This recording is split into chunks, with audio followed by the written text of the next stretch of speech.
ஸ்கைல பார்க்குற எல்லா நட்சத்திரமும் ஜஸ்ட் நட்சத்திரங்கள் மட்டும் கிடையாது. நம்ம சூரியனை மாதிரி எல்லாமே ஒரு சூரியன் தான்.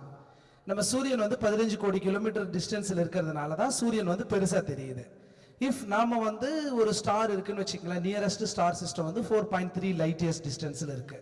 ஸோ ஒரு லைட் இயர்னா 9.5 லட்சம் கோடி கிலோமீட்டர் தான் ஒரு லைட் இயர். அந்த மாதிரி 4.3 லைட் இயர்ஸ் டிஸ்டன்ஸில் தான் நமக்கு நியர் ஸ்டார் இருக்கு.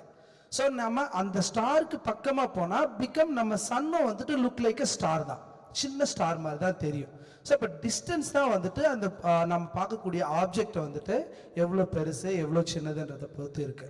மூன் வந்து நமக்கு பெருசாக தெரியுதுன்னா காரணம் மூன் வந்து நம்ம பூமியிலிருந்து 3,84,000 கிலோமீட்டர் டிஸ்டன்ஸில் தான் இருக்கு. ஸோ அதனால தான் வந்து மூன் பெருசாக இருக்கு, ஸ்டார்ஸ்லாம் சின்னதாக இருக்கு. ஸோ அதனால வந்து மூன் பெருசு ஸ்டார்ஸ்லாம் சின்னதுனா கிடையாது. நம்ம பார்க்குற மோஸ்ட்லி நிறைய ஸ்டார்ஸ் எல்லாமே நம்ம சன்னை விட பெரிய ஸ்டார்ஸ் தான். எப்படி நம்ம சொல்றோன்னா, ஒரு 1 லைட் இயர்ஸ் டிஸ்டன்ஸை நம்ம டிராவல் பண்ணி போயிட்டு நம்ம சன்னை திரும்பி பார்த்தாலே சன்னு தெரியாது. ஏன்னா சன் வந்து not a red joint star, it is இது வந்து பார்த்தீங்கன்னா ஒரு மெயின் சீக்வன்ஸ் ஸ்டார்னு சொல்லுவாங்க, ஒரு முதன்மை நட்சத்திரம். ஸோ அப்படி பார்க்கும்போது நம்ம சூரியனை தவிர மற்ற எல்லா நட்சத்திரங்களும் பெருசாகவே இருக்கு. ஸோ இப்படி நிறைய நட்சத்திரங்களை வந்து ரிசர்ச் பண்ணிட்டு இருக்காங்க. இது வரைக்கும் ஒரு 5000 கிரகங்களை வந்து கண்டுபிடிச்சிருக்காங்க. நம்ம சோலார் சிஸ்டம்ல 8 கிரகங்கள் இருக்கு. 9 இருந்துச்சு, 2006 வந்துட்டு ப்ளூட்டோவை ரிமூவ் பண்ணிட்டாங்க.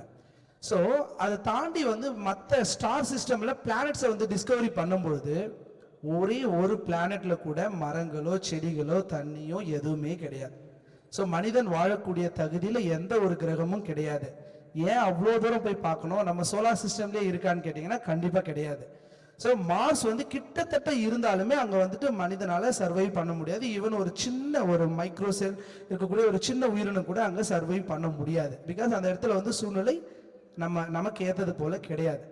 ஸோ அப்படி தேடும்போது இது வரைக்கும் 5500 கிரகங்களை கண்டுபிடிச்சிருக்காங்க. அதில் ஒன்றுத்துல கூட பார்த்தீங்கன்னா மரங்களோ செடிகளோ தண்ணி எதுவுமே கிடையாது. ஸோ அப்படி இருக்கும்போது நம்ம பூமியில் இது அமைஞ்சு இருக்கு. ஆனால் நம்ம என்ன பண்ணுறோம், இன்னைக்கு factory, iPhone factory, Android, so இது மாதிரி நிறைய ஃபேக்ட்ரிஸ் வந்து, நானும் தான் ஆண்ட்ராய்டு யூஸ் பண்ணுறேன், ஸோ நானும் தான் ஒரு குற்றவாளி. ஸோ அப்படி இருக்கும்போது பார்த்தீங்கன்னா நிறைய வந்து நீ இப்போ இருக்கக்கூடிய விவசாயமும் சரி மரங்கள் எல்லாமே நம்ம அழிச்சிட்டு இருக்கோம். ஸோ இயற்கையை வந்து நம்ம அடியோட தொடச்சி எரிஞ்சுட்டா நம்ம பூமி வந்து கண்டிப்பாக இருக்க போகிறது கிடையாது. அதனால தான் ஸ்டீபன் ஹாக்கின்ஸ் கேள்விப்பட்டிருப்பீங்க. அவர் என்ன சொன்னார், இன்னும் 100 வருஷத்துக்குள்ளே இன்னொரு கிரகத்தை கண்டுபிடிச்சிருங்க, அப்படி கண்டுபிடிக்கலன்னா மனித இனம் கூண்டோடு அழிஞ்சு போயிடும் அப்படின்னு சொல்லியிருந்தாங்க. அதனால தான் நிறைய கிரகங்கள் தேடுறாங்க. ஸோ தேடி கண்டுபிடிக்கும் போது பார்த்தீங்கன்னா முதல்ல அதுக்கு வந்து ஒரு முக்கிய காரணம், ஒரு கிரகம் வந்து எப்படி கண்டுபிடிக்கிறாங்க, யாருக்காச்சும் ஐடியா இருக்கா? மேபி பிசிக்ஸ் ஸ்டூடெண்ட்ஸ் வந்து கண்டிப்பாக சொல்லுவீங்க. ஒரு பிளானட் வந்து எப்படி டிஸ்கவரிஸ் பண்றாங்க, எதை வச்சு பண்றாங்க? ஓகே, இங்க டெலஸ்கோப் இருக்கிறதுனால மோஸ்ட்லி 90% டெலஸ்கோப்னு சொல்லுவீங்க. பட் எஸ், டெலஸ்கோப் தான். இந்த டெலஸ்கோப்பால பண்ண முடியுமா? முடியாது.